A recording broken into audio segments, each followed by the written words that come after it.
Bueno, los bienaventurados es la penúltima, el penúltimo libro que María Zambrano preparara para su publicación, y entonces se podría pensar que recoge reflexiones y escritos, digamos, de su último periodo, ¿no? Sería como la etapa final de su pensamiento. Pero no es así. Realmente los bienaventurados es un proyecto, responde a un proyecto que surgiera alrededor del año 1974, en la etapa que podemos considerar de madurez de la filósofa, y bueno, incluye textos anteriores todavía a 1974, como por ejemplo Las raíces de la esperanza o La respuesta de la filosofía. Son unos escritos recogidos en este libro, Los Bienaventurados, que tienen naturalmente una relación muy estrecha con las obras de madurez de María Zambrano de este mismo periodo. Por ejemplo, Claros del Bosque, pero también Notas de un método y de la Aurora. Los Bienaventurados, para seguir un poco la descripción que de él hacen los editores del libro en las obras completas definitivas, consta el libro de 8 apartados, cuyo planteamiento general sería elaborar una noción, un concepto de la pasividad y del papel que cumple el concepto de pasividad en la vida humana, naturalmente influido por determinadas corrientes místicas y religiosas, que más o menos, como habíamos visto a lo largo del curso, vienen a culminar en el conocimiento poético preconizado por María Zambrano. En la sociedad moderna nos relata la autora, el pensamiento se concibe como acción, fundamentalmente acción, en principio ya acción de recoger datos, ¿no?, desde el punto de vista empirista, pero también en el caso de la fenomenología, también el pensamiento sería considerado desde el punto de vista de la acción mental. Frente a este modo de trabajar usual en la filosofía de nuestra cultura, se propone aquí una investigación de la pasividad, de la inmediatez, de la simplicidad. Y estas tres características de pasividad, simplicidad e inmediatez se atribuyen ya de entrada a la figura del bienaventurado. Por otra parte, como contrapunto al conocimiento racionalista, la pasividad que se plasma en la figura del bienaventurado propone el conocimiento por la imaginación, por la visión y, sobre todo, el tercer término sería aquí la revelación. Se trata de un tipo de conocimiento poético que se acerque, que se establezca incluso en el límite de lo que es cognoscible por el ser humano, en el límite de lo que es incluso concebible por el ser humano, ¿no? A ese Dios escondido en el propio hombre, que nos señala la autora. Por otra parte, naturalmente aquí se apuntan una serie de consecuencias o de posibilidades gnoseológicas, epistemológicas, que se derivan de este tipo de experiencia íntima, de este tipo de conocimiento poético, consecuencias que se van a desarrollar con más detalle, como sabemos, en el libro Notas de un método. Notas de un método. El primer capítulo de los bienaventurados se denomina el árbol de la vida, la sierpe.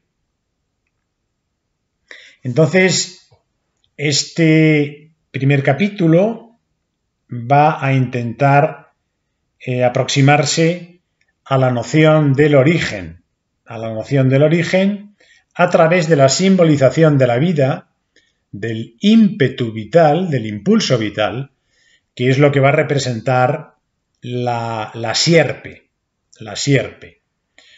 como un movimiento originario, un continuo derramarse y erguirse sobre la faz de la tierra, un movimiento circular que avanza, que describe una espiral, ¿no? Que es algo en lo que va a insistir en la figura, en la forma de espiral, va a insistir María Zambrano en otros textos. La vida, por un lado, ha de encarnarse, ha de lograr un cuerpo, pero por otro lado ha de desprenderse del cuerpo, siempre en búsqueda de un cuerpo desconocido. Entonces, esto se entiende como símbolo de pasividad y actividad, que serían los dos polos necesarios de la vida, ¿no? La misma imagen de la sierpe incluye o condensa otras características de la vida, como por ejemplo el juego, la ambigüedad de luz y sombra, lo escondido y lo visible, la ambigüedad entre lo que tiene figura y lo que no la tiene, lo que no se manifiesta. También la ambigüedad entre lo originario y lo reflexionado o reflejado. En el movimiento de la sierpe, en el movimiento circular de la sierpe, también estará simbolizado el tiempo, en concreto el inicio del tiempo. La historia avanza en espiral y, digamos, subiendo una escala, ¿no? Del mismo modo que la sierpe deja caer su piel para lograr un cuerpo nuevo, ¿no? Del mismo modo que la sierpe tiene que deshacerse de su piel para renovarse, para lograr un nuevo cuerpo.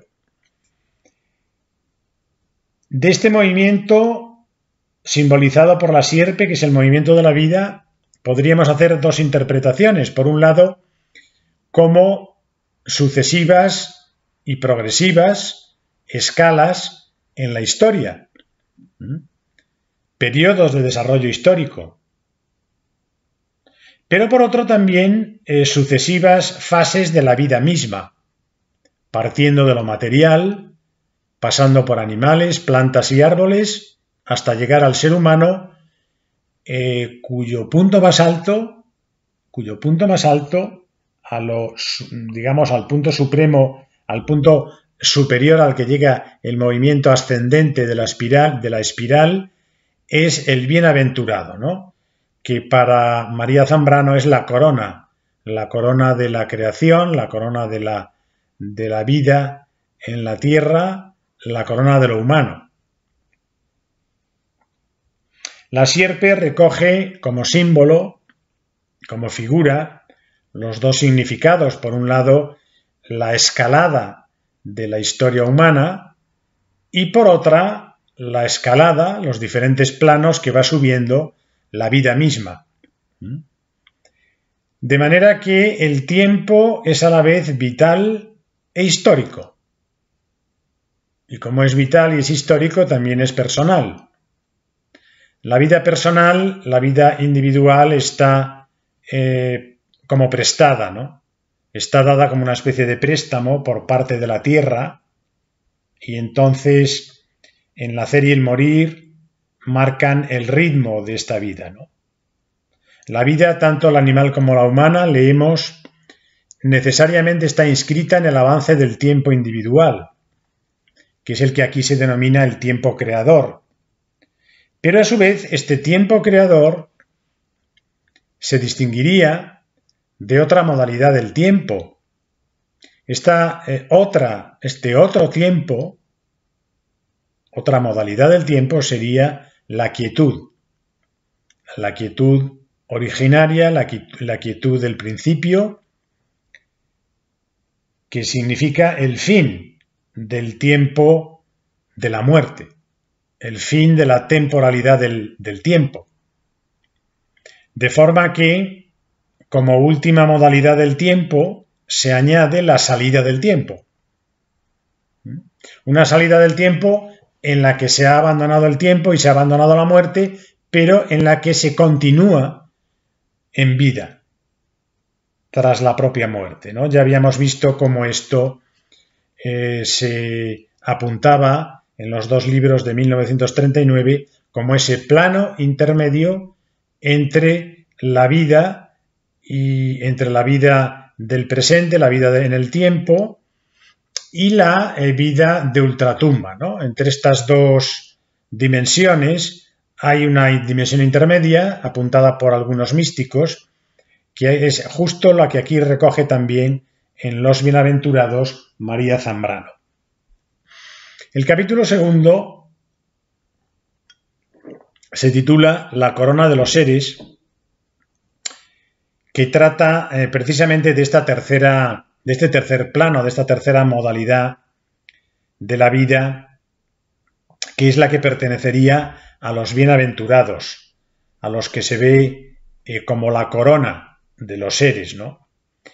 Y esta tercera modalidad vital, en tanto que un estado vivencial en el que se abren, como dice la autora, la filósofa, las alas de la vida, como pájaros impensables, por aquí accedemos a otras dimensiones de la realidad, ¿no? Otros universos, otras almas. Los seres humanos bienaventurados, que no son santos,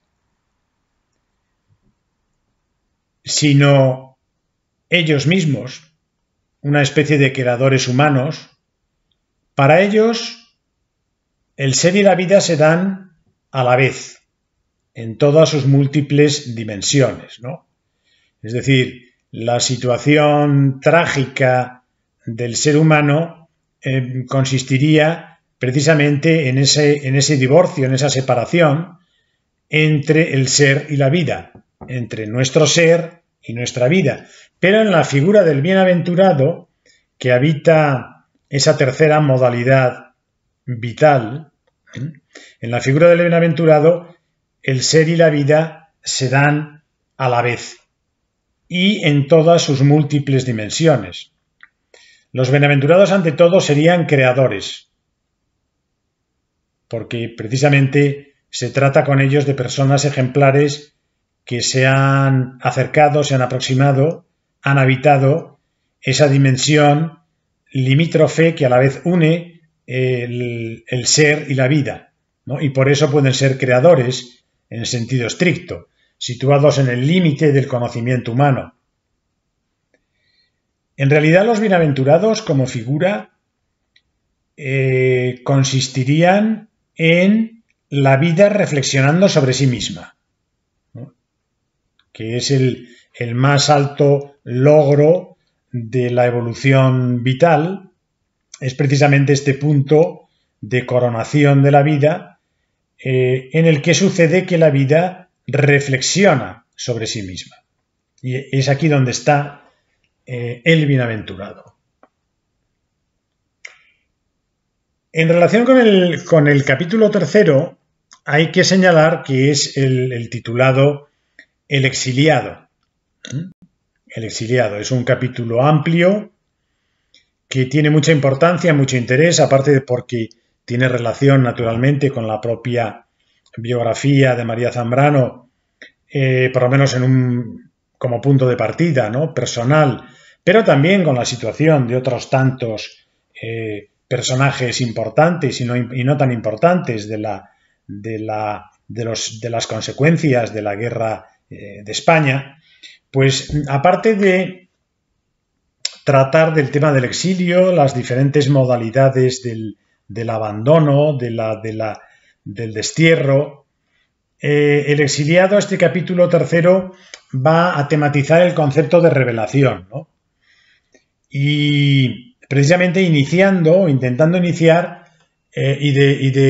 intentando también concienciarnos de la necesidad de una teoría del conocimiento de la revelación, ¿no? ¿Qué tipo de conocimiento alcanzamos a través de la revelación o a través de las revelaciones?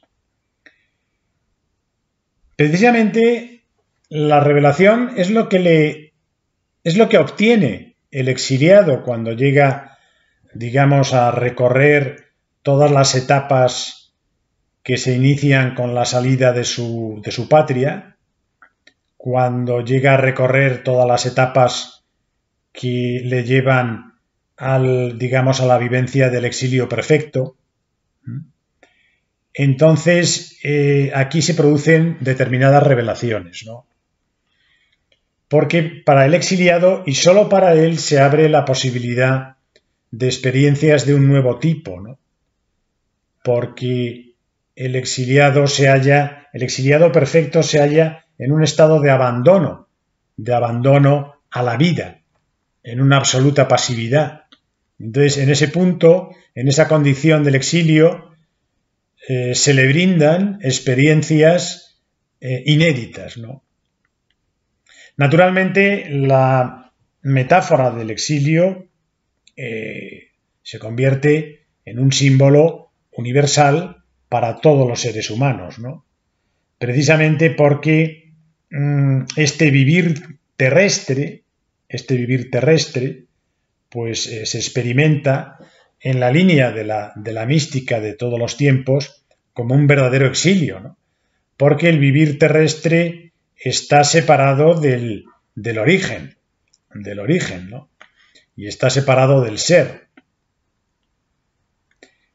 El exiliado representa, por lo tanto, un estado real que se corresponde con la experiencia del estar abandonado, alejado de la patria, de su casa, de un lugar inicial que se ha perdido, pero también es una experiencia del exilio, una experiencia que representa una condición verdaderamente ontológica de la vida humana. Es lo que representa el exiliado, es decir, la posibilidad de experimentar el límite entre la vida y la muerte, de tener esta revelación, ¿no? Experimentar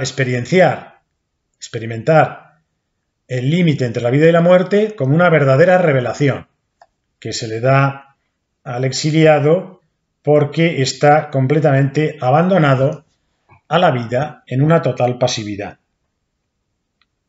Lo que se le revela al exiliado es una exterioridad de la historia. O sea, el exiliado es como si saliera de la historia y hace una experiencia de este afuera de la historia, ¿no? Ya no está integrado en lo que ocurre en la historia, en la inmanencia histórica, ha salido de la historia, está abandonado fuera de la historia y por eso se puede entregar a la vida y por eso se puede contemplar la historia desde su exterior, ¿no? Esta experiencia es una experiencia muy personal, pero responde a esta condición ontológica común a todos los seres humanos que nos permite, precisamente, si nos preparamos para ella, experimentar el límite entre la vida y la muerte que nos lleva a un plano temporal distinto de la historia, del tiempo de la historia, un plano que está fuera del tiempo de la historia, ¿no? Aquí es donde María Zambrano distingue, por otra parte, entre refugiado, desterrado, serían sucesivas etapas además, ¿no? No solo modalidades de la condición de exiliado, sino que serían diferentes etapas que se pueden ir superando o se pueden ir ascendiendo, atravesando, hasta llegar al estado, digamos, de madurez, el estado perfecto que es el estado del exiliado propiamente dicho, refugiado, desterrado, y el propiamente exiliado, el exiliado propiamente tal, ¿no? Este último exiliado, el propiamente tal, es el desamparado, el abandonado, el desposeído de toda pretensión de existir. Digamos, el exiliado habría aniquilado el yo. Y esto significa que va camino del verdadero exilio.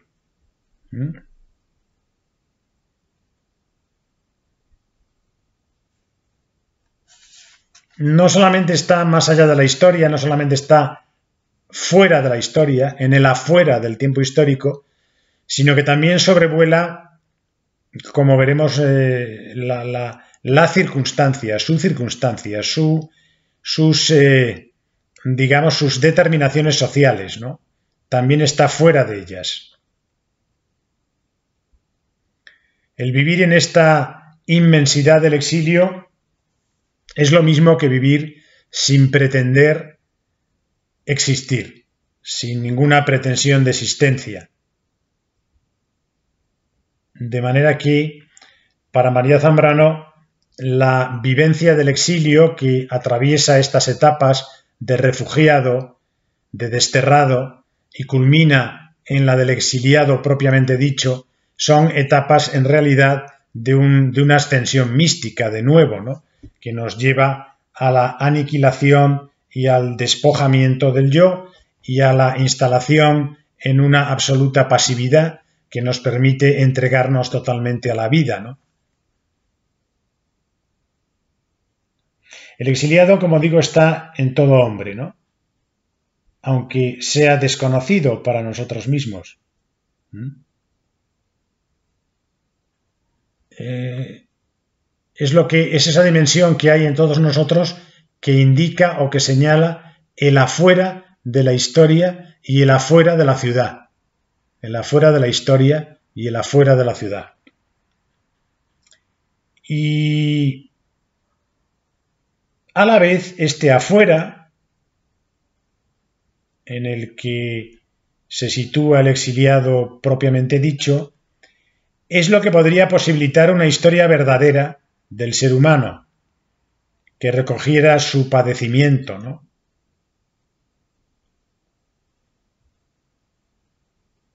En resumidas cuentas, en el exilio que María Zambrano llama exilio logrado, el exilio consumado, el ser humano viene a descubrir que realmente el exilio no es exilio de una patria histórica concreta, sino que es una condición humana radical, que consiste en el estar exiliado del origen, digamos, lo sagrado, ¿no?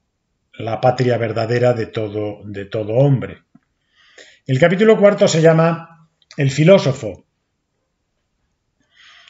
y plantea la posibilidad de una filosofía que sea filosofía, pero a partir de la experiencia religiosa. A partir de la experiencia religiosa de la palabra.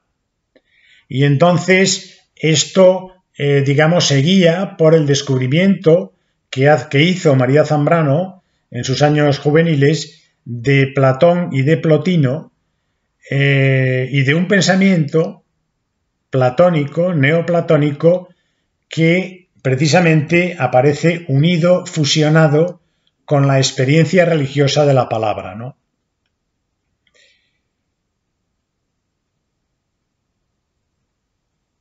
El reto que María Zambrano lanza a la filosofía en este capítulo es el de atender a la expresión poética, porque en la expresión poética están unidas vida y existencia. Es decir, la expresión poética nos va a permitir un tipo de pensar que precisamente es el que busca María Zambrano y el que supone un reto para la filosofía tradicional, un tipo de pensar que arraiga en la experiencia del origen, que arraiga en la experiencia de lo sagrado. O sea, un tipo de pensar que sea filosófico, pero que asuma la experiencia religiosa, ¿no? Esto lo había encontrado la cultura occidental en Platón y en Plotino, y María Zambrano lo reitera como reto para la filosofía en nuestros días, desde, digamos, indicando que la expresión poética consigue hacer esto, ¿no? Y que tiene que servir para que la filosofía aspire también a conseguirlo a su manera. Ya vemos cómo en este capítulo de los bienaventurados pues se van a reiterar en su madurez, en su maduración, en los temas esenciales de filosofía y poesía, ¿no? Filosofar sería una modalidad humana, una dimensión de lo humano, irrenunciable, naturalmente. Es la búsqueda del ser, la búsqueda del ser, de la forma, del concepto, que tiene como consecuencia inevitable, o que ha tenido como consecuencia, el sacrificio de la vida, ¿no? Es decir, hay una separación, la separación es la separación entre el ser y la vida, y la filosofía ha venido siendo la búsqueda del ser, la búsqueda del concepto, a costa del sacrificio de la vida, ¿no? El filósofo en la vida se pierde, anda perdido. Ahora, hay determinados casos, por ejemplo, determinados pensadores anteriores a Sócrates, pero también en el mismo Sócrates y en otros filósofos modernos como Spinoza o contemporáneos como Nietzsche, en los que se da una especie de apertura de la filosofía y con ella de la ciudad a lo viviente, ¿no? Que puede servir como comienzo para una forma de pensar diferente, de pensar, digamos, para ejemplar, ¿no? Al que hay que tender y que evidentemente tiene que ver con la expresión poética, ¿no? Con la expresión poética. En relación con esto termina María Zambrano indicando la importancia que tiene para llegar a este pensar diferente la figura del guía a la que había al género este de las guías.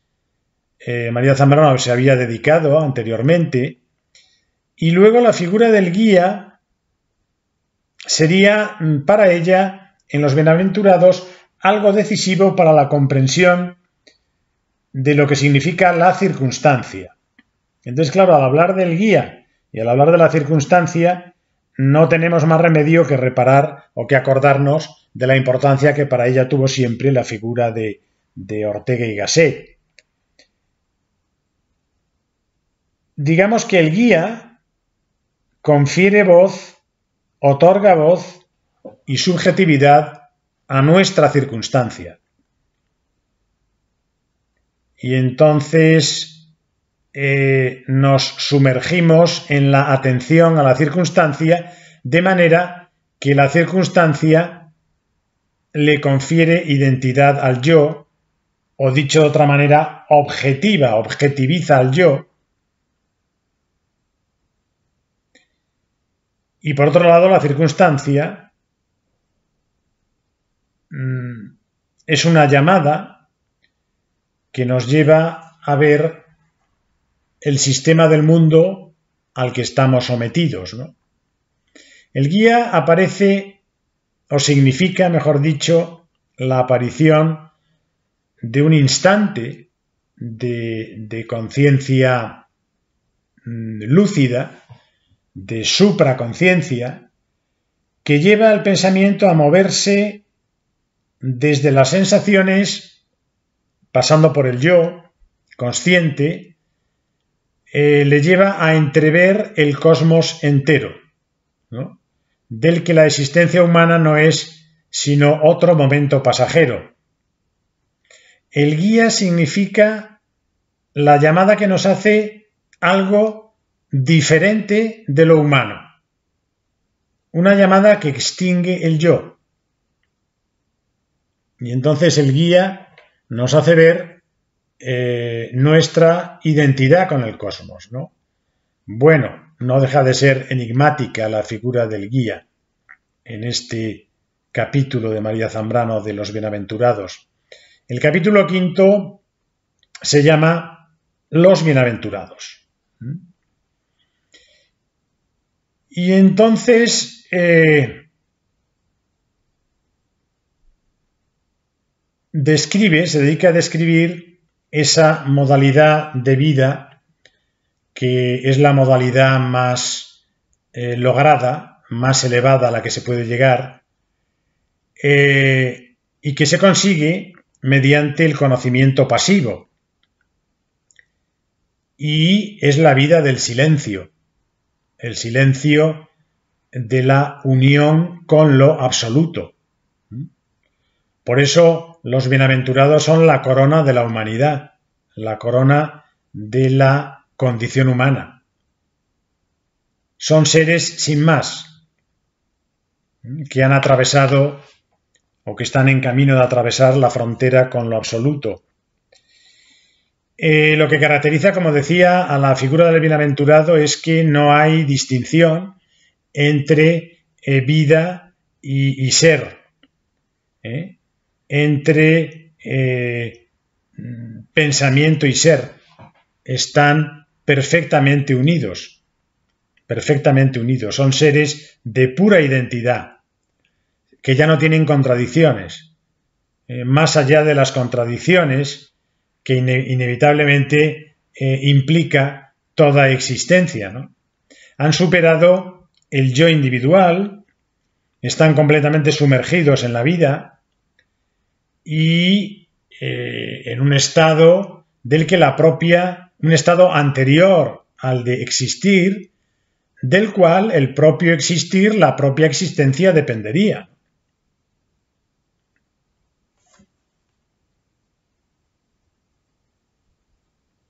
No es posible describir al bienaventurado con conceptos, por ejemplo, filosóficos. Es decir, no es posible definir, identificar al bienaventurado. Como dice la autora, son danza, pasividad y orden, cuya visibilidad solo se alcanza mediante una cierta geometría, se nos dice. Y esta geometría del bienaventurado, que nos permite contemplarle o que nos permite ponernos en contacto con el significado de su figura, la tenemos en el capítulo 6 de la obra, que trata del místico, porque no es exactamente lo mismo que el bienaventurado, pero un ejemplo de místico, como San Juan de la Cruz, vuelve a aparecer en el capítulo 6 de la obra para, simbolizar en su pensamiento la figura misma de la bienaventuranza, ¿no? Entonces es muy, muy curioso porque se va a ocupar María Zambrano del estudio, poético o pictórico, mejor dicho, de la firma de San Juan de la Cruz, ¿no? El capítulo 7 se llama La respuesta de la filosofía.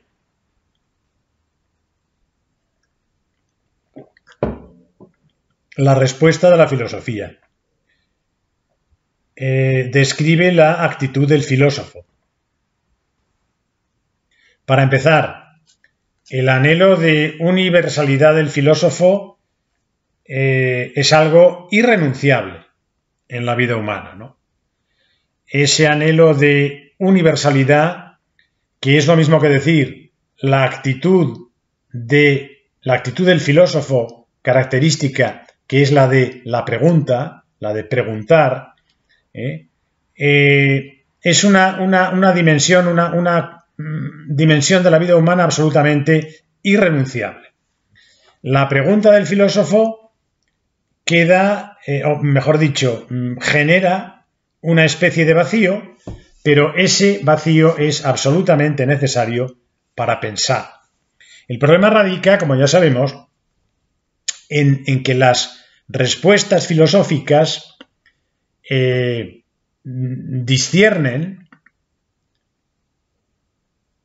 distinguen mediante meros conceptos, mediante meros conceptos intelectuales, ¿no? Y entonces María Zambrano, como ya sabéis, les objeta a estos métodos de la respuesta filosófica, pues una serie de cuestiones y de problemas que se generan, ¿no? Como el de la violencia de la racionalización de tipo racionalista, de tipo discursivo, ¿no? Por lo tanto, lo que propone, como todos sabemos, es un tipo de conocimiento que unifique el entendimiento y el sentimiento, ¿no? Que subraye la relación entre entender y sentir. Y ahora nos dice que la finalidad de este tipo de conocimiento debe ser conciliar, unificar pregunta y respuesta, entendimiento y sensación. Se critica el exceso de luz, de visibilidad, que se incluye o que supone la concepción occidental racionalista de la razón, que está basada en la creencia en una ciencia acumulativa, en la posibilidad de describir y categorizar absolutamente todo lo que nos rodea o todo lo que hay. Porque de esta manera la historia se reduce a la exterioridad de lo visible y no se atiende, se pasan por alto las profundidades del sentir, la dimensión de las entrañas, ¿no? De las entrañas de la vida. En contra de esta creencia de que todo se puede categorizar, María Zambrano definirá la realidad como a la vez plural y una. Y la realidad es una a priori, así concebida del ser humano. Se propone, por lo tanto, una vía diferente capaz de llevar a orden a la razón, uniendo la voluntad de responder propia de la filosofía a la acción transformadora, creadora de la poesía.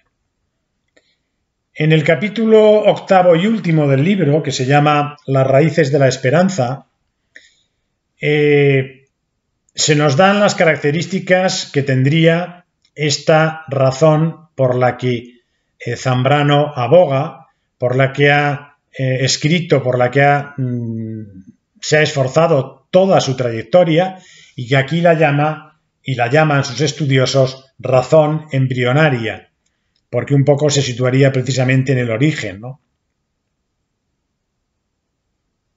Se describe en las raíces de la esperanza, por un lado, la esperanza como función de trascendencia en la vida histórica, ¿no?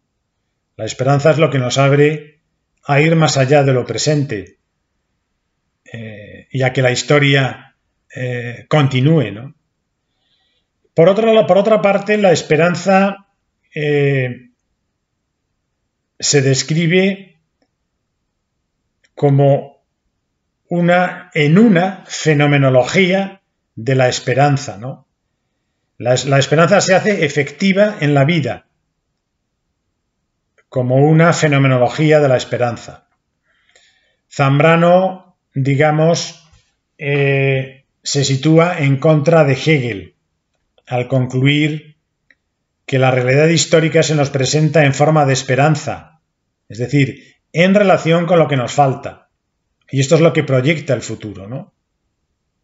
La historia no es la historia del despliegue del espíritu absoluto, hegelianamente entendido, sino es la historia de la esperanza.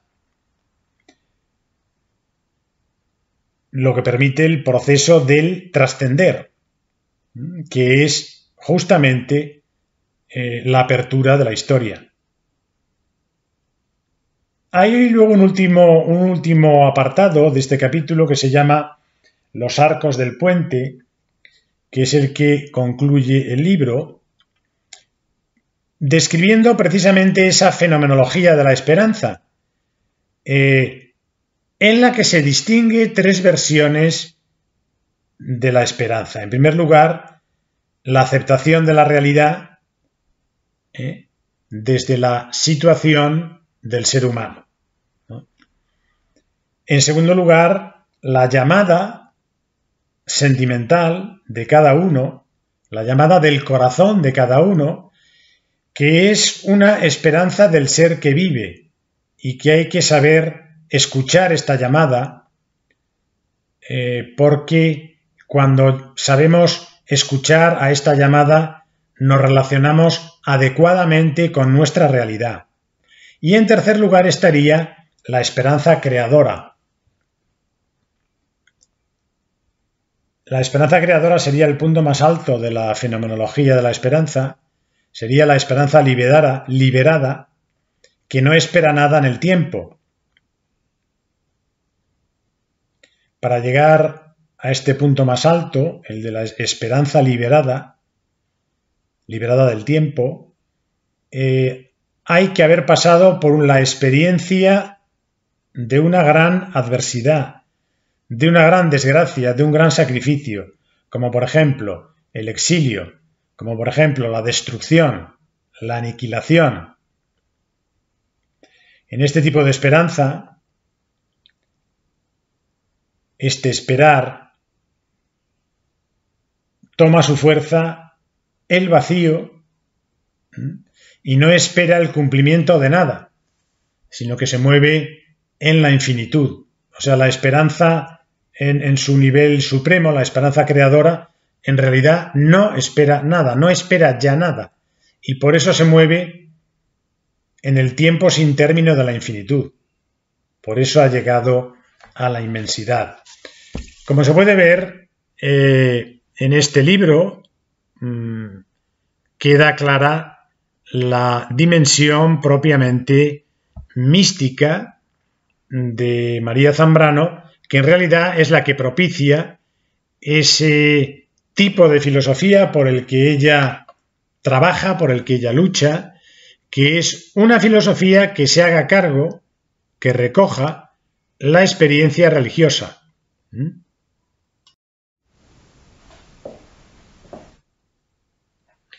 Bueno, vamos a ver ahora, para ir terminando, algún pasaje concreto, más concreto del libro de los Bienaventurados, después de haber dado, digamos, una descripción general de en qué consiste esta obra de las últimas preparadas en vida por María Zambrano. Los Bienaventurados, pues, de alguna manera se inscribe naturalmente en la busca o en la búsqueda del secreto de la razón poética, ¿no? Ocurre, por ejemplo, nos dice María Zambrano, que la filosofía y la ciencia modernas, lo que podemos llamar la tecnociencia, dejan al hombre sin cosmos, en un acosmismo, sin orden. Dejan al hombre abandonado en la soledad. Cito literalmente, al desprenderle de la revelación. O sea, aquí tenemos la importancia de esta forma de conocimiento que se tematiza en el libro, que es la revelación. La filosofía moderna racionalista, la ciencia, la tecnología que nace de ella, nos dejan, digamos, en la estacada, nos dejan completamente vacíos porque nos adentran en un tipo de conocimiento que no tiene absolutamente nada que ver con este otro al que María se refiere como fundamental, que sería la revelación.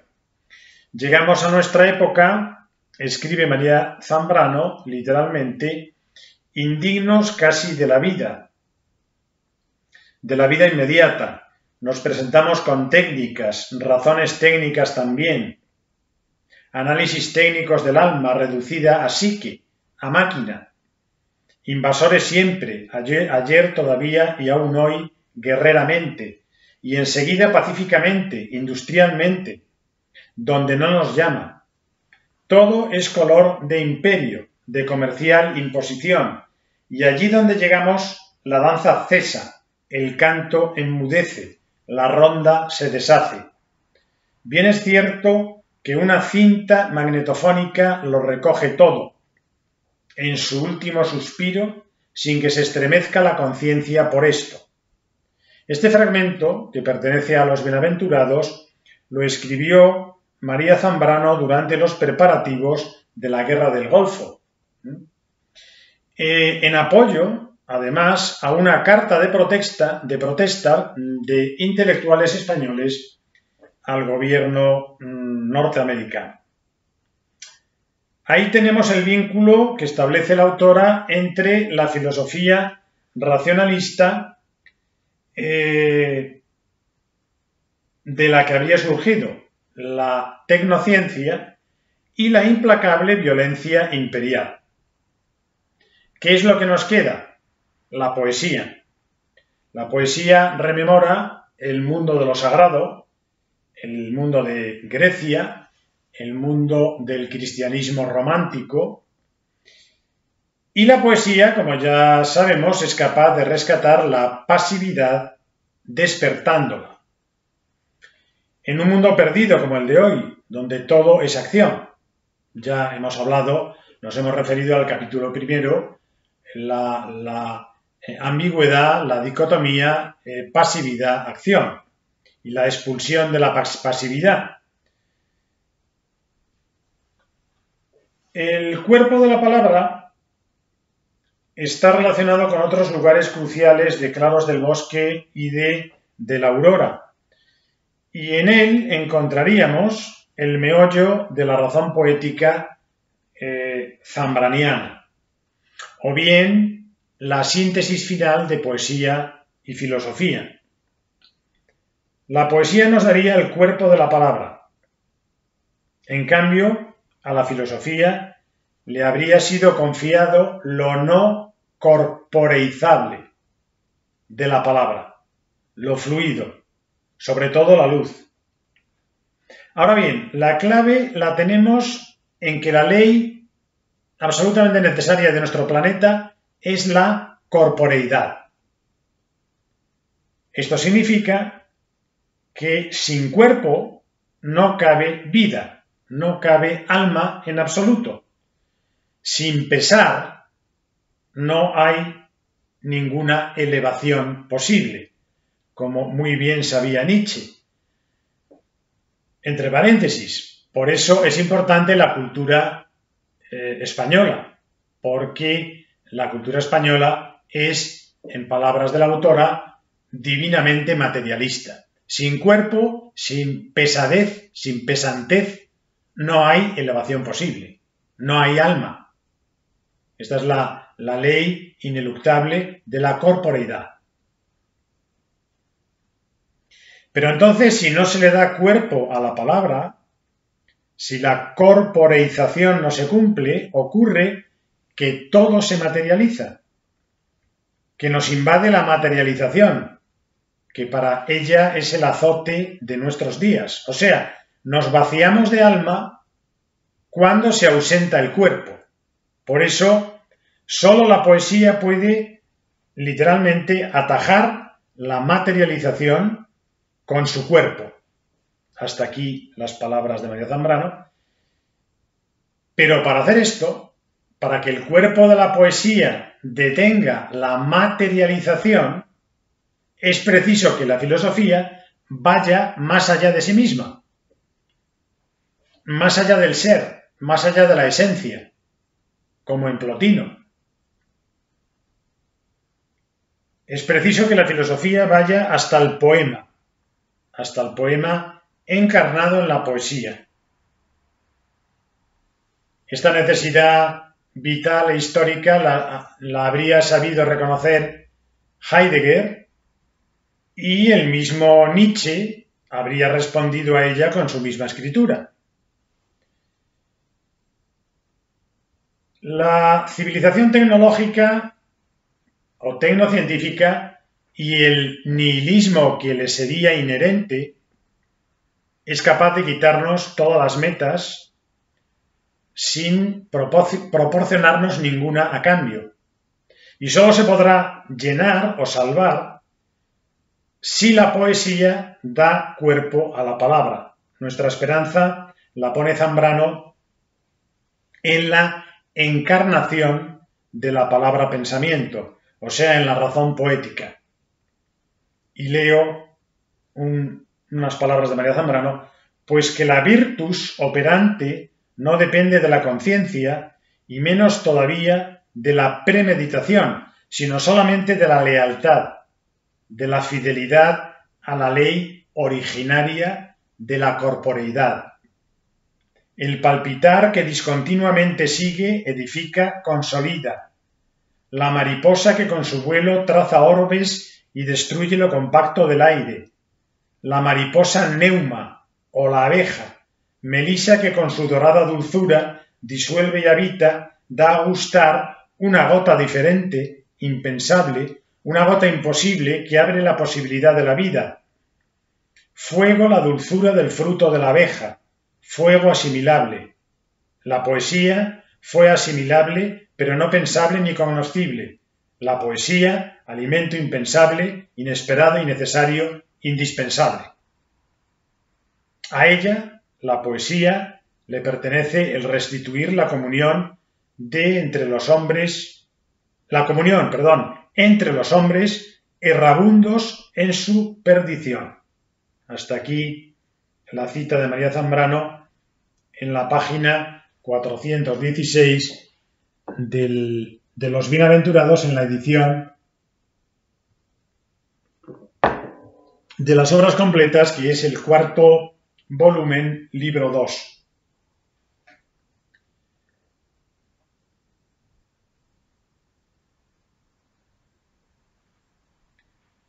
Podemos pensar que Los Bienaventurados deja también claro que las dos facultades humanas que se ponen en juego en el buscado conocimiento poético, naturalmente, son la imaginación y lo que María Zambrano llama sentido íntimo. La imaginación y el sentido íntimo, tanto la una como el otro, apetecen la unidad. Nos dice, sin unidad no podríamos pretender conocimiento alguno. Pero se trata de una unidad característica de lo que habría que llamar abrazo filosófico, es decir, todo lo contrario de una unidad reductiva. Cuando es de verdad poética, la fantasía no es mera invención, sino ofrenda de conocimiento. Esto es muy importante dejarlo claro, como lo hace Los Bienaventurados, el libro, que la razón poética no tiene que ver con la poesía entendida como mera invención o entendida solo como mera invención, sino que la razón poética se enuncia y se propone como un método de conocimiento. En este punto, la contraposición se especifica como oposición a la razón técnica, que reduce el alma a lo que María Zambrano llama psique, que estudia la ciencia de la psicología y que no deja de ser la psique algo así como una máquina, ¿no? Que de ciertos estímulos y con la combinación de determinados estados mentales produce determinados outputs conductuales, ¿no? Con la psicología científica, característica de la tecnocracia occidental, nos dice María Zambrano, cesaría la danza. El canto enmudece, la ronda se deshace y todo se tiñe de color de imperio, de comercial imposición. Con esto nos damos cuenta de que en la obra Los Bienaventurados hay muchos momentos en los que uno vuelve a los comienzos de María Zambrano, cuando proclamaba la necesidad de un saber sobre el alma, en 1934, por ejemplo, ¿no? Cuando se descubría la potencia de lo que iba a ser la razón poética, ¿no? Con ello, recordaremos, ya tendríamos la contestación a las dos preguntas que guiaban toda la trayectoria del pensamiento de María Zambrano según Jesús Moreno Sanz. Primero, el pensar poético acompaña a los seres aún por nacer en su camino más allá, en su camino por el que van más allá hasta la corona de los seres, cuando logran ser completos y por tanto tener un nombre. Pero para ello lo más importante sería reconocer, digamos, el logos que presta su lógica oscura a la emergencia de las cumbres visibles a partir de la cordillera sumergida. El bienaventurado sería la multiplicidad del ser y de la vida y la unidad del ser y de la vida.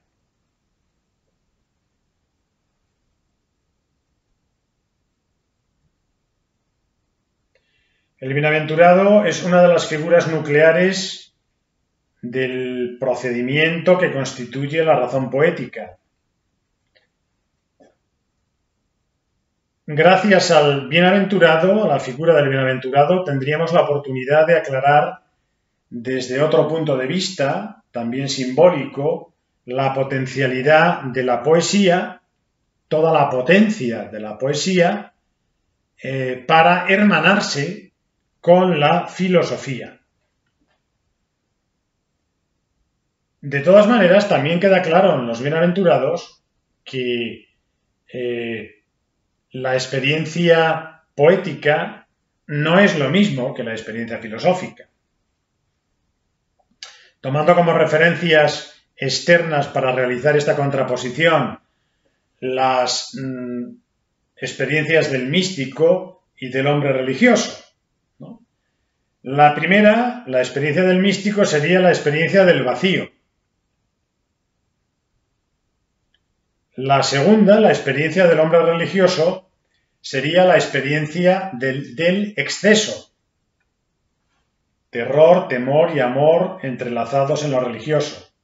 O sea, la experiencia mística es la experiencia del vacío. La experiencia religiosa es la experiencia del exceso. La experiencia poética tendría una esencia mestiza, como experiencia de un lleno y de un vacío. Porque la poesía nunca basta, siempre es insuficiente, por muy excesiva o excesivamente que irrumpa, ¿no? Por eso sería radical padecimiento, en el que se dan la mano el ansia de aniquilación y el goce más hedonista. En cambio, la llamada experiencia filosófica, dice María Zambrano en Los Bienaventurados, sería la que consiste en mirar lo móvil, mirar lo que se mueve, mirar el mundo desde la inmovilidad, desde la impasibilidad de lo alto o del punto que está fijo en la bóveda del cielo. El primero, en esta línea, Parménides, pero también después Aristóteles y mucho después Descartes y Kant, por poner algunos ejemplos. La clave para descifrar el misterio de una filosofía poética o de una poesía filosófica vendrá dada por la mediación que entre filosofía y poesía efectúa la mencionada experiencia religiosa, ¿no? Y aquí es donde entran los personajes de Platón y Plotino. Porque Platón y Plotino, como ya comentamos, ofrecen a la par experiencia filosófica y experiencia religiosa. Algo que en sentido estricto sería imposible, nos recuerda Zambrano. Esto lo habíamos visto ya en Platón, en Filosofía y Poesía, la figura de Platón y el Eros, que hay un Platón socrático, conceptual, filósofo, dialéctico, pero por otro lado un Platón místico, teólogo, que en principio complementa al Platón dialéctico, pero evidentemente lo complementa conflictivamente, ¿no?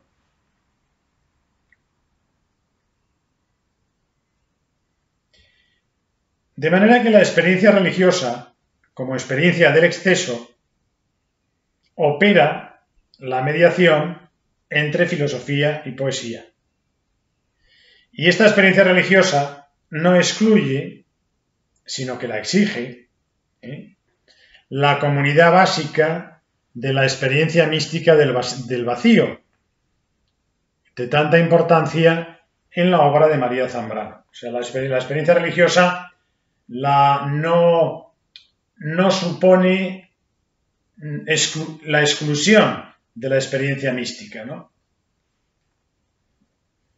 Hasta se podría aventurar que es la experiencia del vacío la que deshace la imposibilidad de aunar en la escritura la experiencia filosófica y la religiosa.